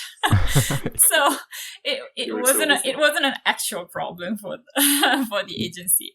And yeah, I guess this agency did it right for my experience. Because when they went through the different phases of the translation process, right? There's a translation phase and there's a revision phase, and they want to have 2 different people, obviously taking care of those 2 phases. Instead of sending out the document for the first phase to the translator, then having it returned and then sending it out to the reviser, they would just speed up the process. They would send it to the translator and copy the reviser in the email. So it would be a three persons email exchange, basically. And then the translator would have to finish the translation and just send it directly to the reviser. I think it's a proof of trust on the side of the agency, because obviously you're putting your freelancers in contact and you're letting them deal with the project themselves before you receive the final product. But I think it was enriching at the same time. When you get to interact with the person who took care of the other phase, it's much quicker to solve any doubts. Yes. If you have any questions, you don't have to go through the project manager. So it's, I guess, if I start to do more project management, that's probably the kind of strategy that I will adopt. I try to make it a bit more collaborative. And that's what I was also thinking, like, how do you discuss, like, when you have some questions, like there's maybe like a new term that hasn't been translated for Italian, or like you really want to like bounce your suggestions or translations with someone else? Like, where do you go in these cases? Where I go to research on the term. It's more like when you want to like hear what other people think about your suggestions or your proposals. Okay. Sometimes translation forums, sometimes translation groups on Facebook. That can be a good idea because you have a wide audience. So you can just voice out your ideas, give a couple of options, maybe a couple of alternatives, and see what people are more inclined towards, what sounds more natural to them. Yeah, that's a good way. Or sometimes just talking to like just now I was talking about this twofold relationship, the translator and the reviser working together on a project, right? Yeah. Talking to the other party can be really helpful, because maybe even just for the fact that they might have worked on a similar project before, so they might have encountered that kind of issue before, and maybe they solved it in a creative way and they can help you. You also mentioned some revision jobs that might take like 1 or 2 hours. So I would like your opinion on small jobs versus large jobs. I know this is something that we were discussing, I think, with Laszlo. Like, large projects used to be like a standard long time ago. Now everything is like more agile, you get these small pieces. So how do you as a translator feel about small versus large jobs? I think it depends on the agency or on the end client. If it's a client who only sends me small jobs, and maybe they send me, I don't know, a half an hour jobs every time. So it takes more time to create the folder and transfer the documents and set up my Trados project and so on. That doesn't make much sense. So I would try to limit the small jobs as much as possible if it's from clients who only send that kind of job. So I would try not to work with those clients too much, unless they have maybe longer deadlines. So you manage to accumulate some small jobs and incorporate them in a single project. It makes more sense. You can sort of treat them in batches, and it makes more sense. But unfortunately, with small jobs, the truth is most of the time the deadline is very short. So then there's no time to do that. If the client usually sends me bigger jobs, and then there's the odd small job, I will just do it for the sake of the relationship, because it makes sense. In the early part of the interview, you mentioned that you're more of an introvert and you like to focus. So I would like to talk about the practical side of being a freelancer working from home. So how do you start your day, and how do you reach that zone? How do you get into the zone? For me, it's always been quite easy to get into the zone. So I guess I don't need a particular routine. Probably the most important factor is having breakfast. I can't do without breakfast. So breakfast is the moment of the day when I really wake up. That's not when I open my eyes and I get out of bed. I can't say I'm really up at that point. No, yeah. What do you eat for breakfast? I like to vary my breakfast, but most of the time it's a bowl of cereals and nuts. Yeah, I'm quite healthy. Or it can be bread and jam. Really? I think I was just reading that like the cereals, like the usual ones, like the colorful ones that we used to eat as children, that those are actually not healthy. Oh, those are totally unhealthy. No, Yeah. no. I'm talking about like the ones with no sugar, only like raisins and nuts, those kind, like the Swiss muesli kind. That one. That's the one I like. So that's your energy to get started, right? That's my energy, which lasts for about 3 hours, and then I need to have like smaller meals in between. I have like 6 meals a day to keep eating. But like I'm wondering, like you finish your breakfast and you come to your computer where you are now. What do you do first? Like, do you start with emails? Do you start translating? Like, how do you plan like what you're going to do today? I like to plan on the evening before. Usually when I wake up, I already have a rough idea of what my day is going to be like. If I have translation work to do, I prefer to do that in the morning, especially if it's a creative one. I prefer my mind to be fresh when I get down to it. If it's more on the admin side, I'm happy to do it like after lunch when my energy is a bit lower, concentration is a bit lower. So I guess it's about finding the right time of the day for the different tasks that you need to do. Yeah. Sometimes you get these big urgent projects, so there's not much planning to be done. It's just about getting down to work and keep working until you're finished. But I try not to accumulate too many of those because I think they can be a bit detrimental on your health on the long run. You still need to take breaks, take the eyes away from your computer. How exactly do you plan for the next day? Like, do you have like a to-do list? I like to use this online Excel sheet where I list down the projects that the requests that I receive. And I have a column for the expected duration. There's one for the volume, so the number of words or the number of hours budgeted. There's one for the expected duration. And usually after filling those two, I go to my calendar, Google Calendar, and I update it accordingly. So if I expect that a translation will take 2 hours, I will just block out 2 hours on the following day or the day that I allocate it to. I think transferring it onto the calendar really helps you understand visually how busy you are and if you can fit in any more projects for that day.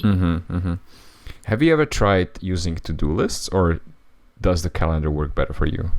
I've tried to use to-do lists, but I find that I'm bad at updating them, so they don't really work for me. Really? That's like the most satisfying thing for me is just to complete it, and then it goes away from the list. And then when at the end of the day the list is empty, I feel so good. Yeah, that's probably my flaw here. It's probably my problem that I forget very quickly what I have already completed. I'm more focused on what's still left to do. So I seriously forget to tick those boxes that I've already done. So it doesn't give me much fulfillment to keep a to-do list. It just doesn't really work for me. I like to make one at the start of the day because I like to see things written down on paper and to try and understand how to prioritize what to do first. But once I decided the order, I don't really check the list much because at that point it's in my calendar. So allow me to understand this. So you first put things that you need to do on your paper, then you prioritize them, and then based on the priority, put them on the calendar, and then you just go. Yes, I like to do that because I feel that I can be more creative on paper. I can delete, draw lines, draw stuff. And then once I have a clearer idea of what to do, then I transfer it on my planner, my calendar. How do you handle your energy levels? My energy levels, I try to work as much as possible in the morning because that's probably when I'm the freshest. And then, as I said, I tried to do more energy intensive and creativity intensive tasks in the morning. And then I probably do lighter things later in the afternoon and I never work after dinner. Oh, that's your rule? Yes, I'd rather wake up early in the morning, but sleep earlier in the evening. Yeah, I would be interested in, I ask this everyone, they usually don't like the word failures. So, like, what were the points in your life where at that time you felt like it was a failure, but now maybe looking back at it, it was no big deal? Probably failure is the kind of feeling that I had when I was going through my first job, my fundraising job. When I felt really uncomfortable. I felt sad. It wasn't really. I didn't really feel fulfilled. I wasn't in my zone. So I probably felt like I was failing. And that's when the epiphany came that I was actually in the wrong place. I wasn't supposed to be doing that. And that's what gave me the strength to completely drop my job and go on and do something new and start freelancing. So I guess that was a positive failure overall. Yeah, absolutely. If you had the epiphany for your life. How do you view... Yes, sorry? No, that's it. I was just reflecting. I think since then I haven't really had a feeling of failure. I wouldn't say so. Some ups and downs, but I think those are just physiological, right? So how do you view machine translation? Is it a success to you? Is it a threat? I'm trying to learn more about it. But I'm not learning how to use it. Like, I'm not using it daily, but whenever I come across an article, I try to read a bit about it. So I'm more curious about it rather than worried. I think there's no point being worried, because if it's the right solution, it will just we will just adopt it at one point. It's the most reasonable and sensible thing to do. Whereas if it's not the right solution, and if there are better solutions out there, we will find them and we will adopt those instead. I don't think we can help it. We are already in it. Yeah, but that's interesting that you said that you don't use it on a daily basis. Is it because like your content is mostly creative? That's because it's mostly creative. So machine translation wouldn't really help. Were there any experiments to start using MT for your type of content? I didn't experiment much. I was once contacted by this agency, which I'm not really working with right now. And they asked me to do this translation. It was actually a post-editing job. So they first ran the content through their machine translation engine. And then they sent it to me and they asked me to edit it accordingly to make it sound natural and to make it correct. The problem was that, to me, they underestimated the amount of problems that the text had. So the budget that they gave me was not proportionate to the amount of work that I had to do. And I did point that out. At first, I accepted the job because they reassured me that they had gone through many phases of internal research with their own translators, and that they had all come down to that agreement that it was a good budget for the job. But then when I started working on it, it really didn't make sense to continue. So I had to email the agency and say, I'm sorry, but to produce a reasonable quality, I need more budget, I need more time, or I'm not the right person for this job. And that was it. And I know I am quite a fast translator because I can get in the zone easily. I have a certain level of experience and knowledge. So I was quite sure it was not a problem with me, with my speed. And yeah, so I guess that was not very successful experience with machine translation for me. But that's the thing. If you use machine translation, you must express your expectations very clearly. If you just want something understandable, you should say it. If you want something well written, you should say it. And it's a totally different level of work. What else are you curious about other than machine translation? Doesn't have to be related to our industry. Whatever, like in your life. Well, no, there is something relating to our industry which I am also curious about, and that's neural learning. Yes, exactly. But once again, I'm not an expert at all. I've just started reading about it, so you probably know much more than me. A little bit.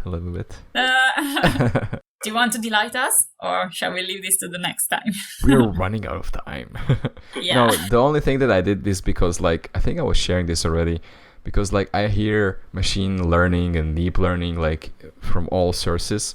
So I wanted to really, like, learn a little bit more. So I bought a course on Udemy about machine learning. And I think I just started. I didn't complete even the first part. So, yeah, I stick with that. But, yeah. What do you think is wrong with our industry? Whoa. It's hard for clients to understand when a translation company is reliable and when it's not. And there are a lot of pseudo translation companies out there, or it's very easy to improvise translation companies in our sector. So I guess that's probably one big problem.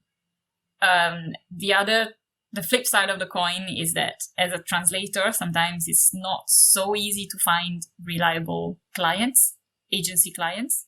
So it might take a while, and you might need a bit of experience before you can identify reliable clients.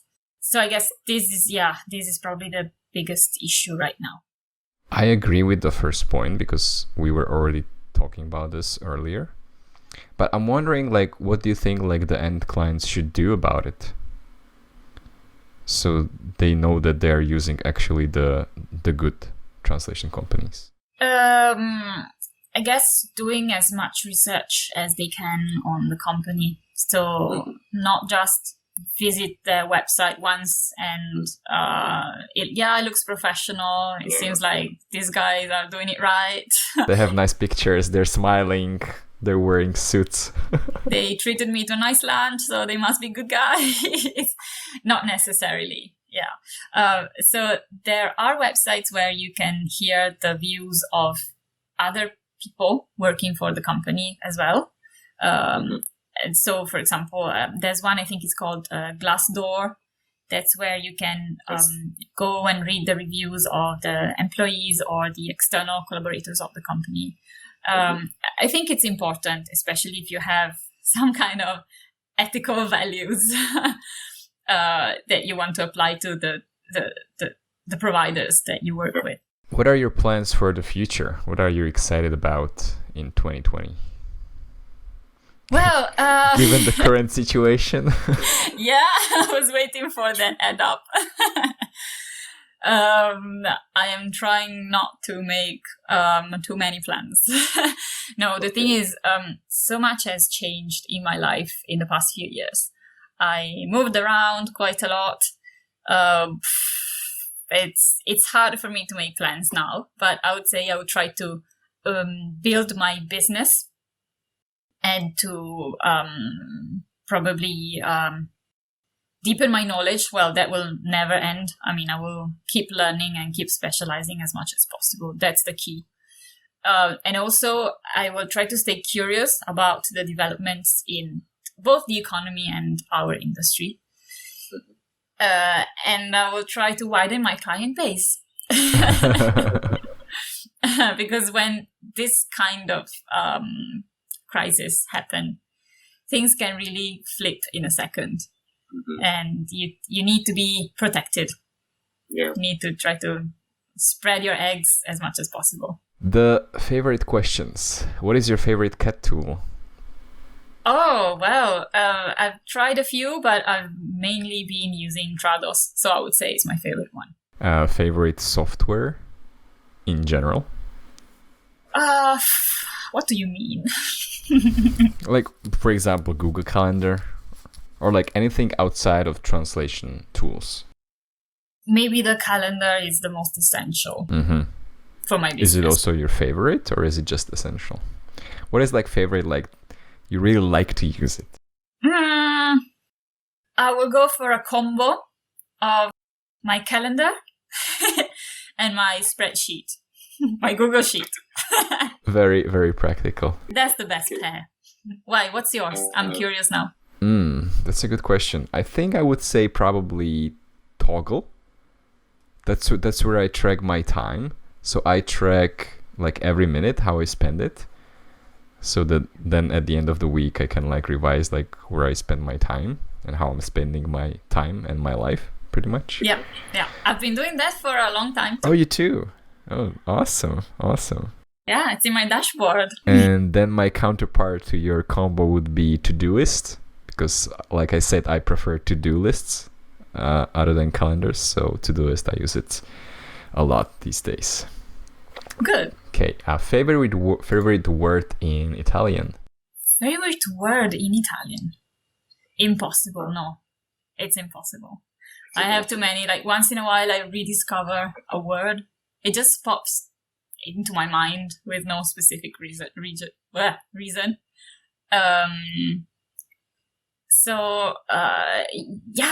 don't know. I just love my language. So sometimes I find myself daydreaming about, I don't know, words and their meanings. Maybe I'm a bit weird. Maybe I'm just a translator. I don't think I'm the only one doing this. I like to think. Maybe you're just a weird translator. No, but it's good that you have like your passion is kind of like something that you think about like all day. I think that's like very important actually. I thought about this like recently. Like I think many people like just are stuck like they think about work like only from 9 to 5.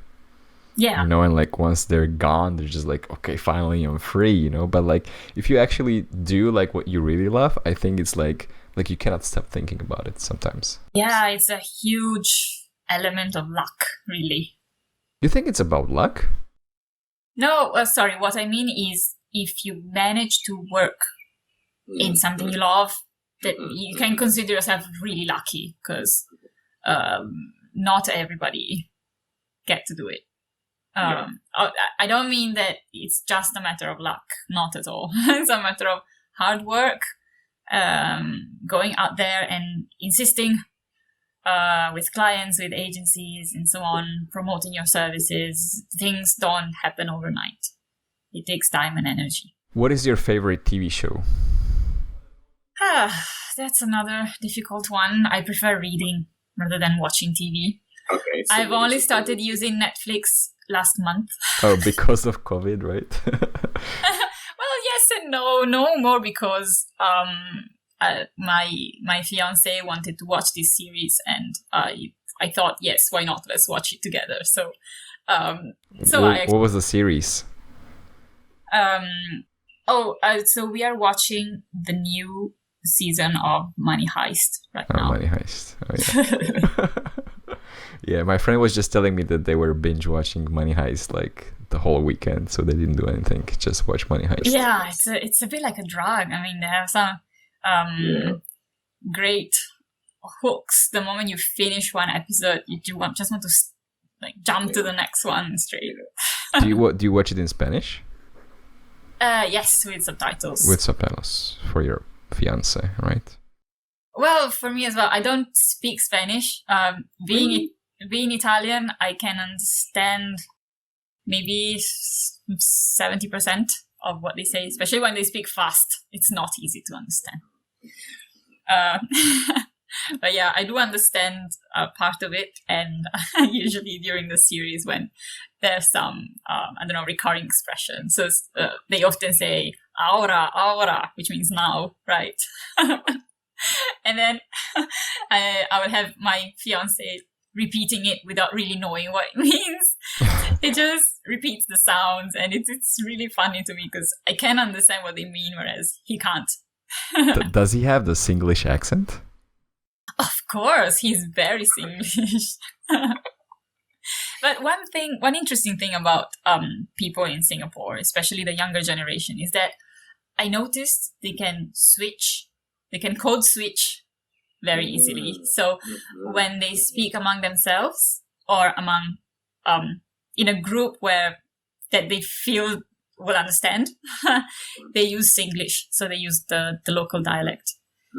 Whereas when they are approached by someone from the outside, so some expat, someone who's clearly not from here, they would totally switch and adopt a different pronunciation, a different accent.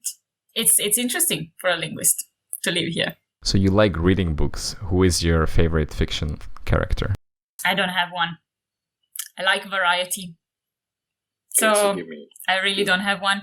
Lately, I've been trying to read more Italian authors, and I like contemporary authors as well. I was really passionate about Elena Ferrante. It was a big literary case, a recent one, a couple of years ago, I think. And she's published a few books, but nobody really knows who she or he is, because apparently the name that she uses is just a pseudonym. So it's a mystery. And she writes these very interesting, very very engaging stories, which are set in Naples a few decades ago. So it's a really, really interesting insight into the Neapolitan society at the time. It's very good. And the way she characterizes her characters is really, really good. She really dissects everything. So that was a good one. Is there anything I should have asked you, but I didn't? No. I think it was pretty exhaustive, right? I think this might be the longest interview that I ever did. Oh, I'm so sorry. No, don't apologize. Quite the opposite, because I didn't even realize that it's like more than 2 hours right now. Oh, well, yeah. Hopefully the listeners won't realize either. No, I mean, I had fun, and it's funny. I don't get to speak about these things very often. My problem is that I hang around with lawyers too much, and they just talk about law all the time. So they rarely ask about my job. I don't really get to talk about my job much. So this was a very good opportunity, and there's so much to say. So final words from yourself. And I have one extra question. Maybe you can put it as your final words.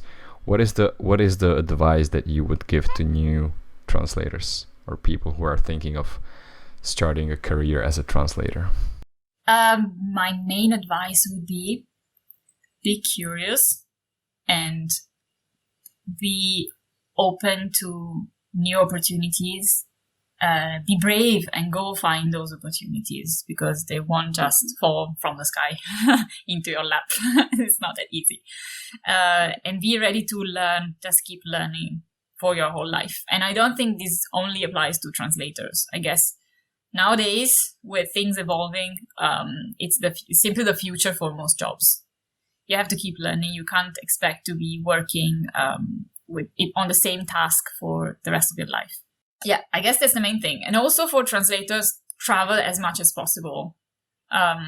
Learn about, after COVID, learn about new cultures as much as possible. You don't even have to physically travel. I mean, you can read blogs, read books, watch movies, watch documentaries, really. Anything that can help you acquire more knowledge and deeper knowledge about other cultures. That's really important. Awesome. Thank you very much, Monica. This was a pleasure. You're welcome. My pleasure. Thank you, and talk to you next time. Yes, thank you so much. Bye-bye. Take care. Bye. Bye.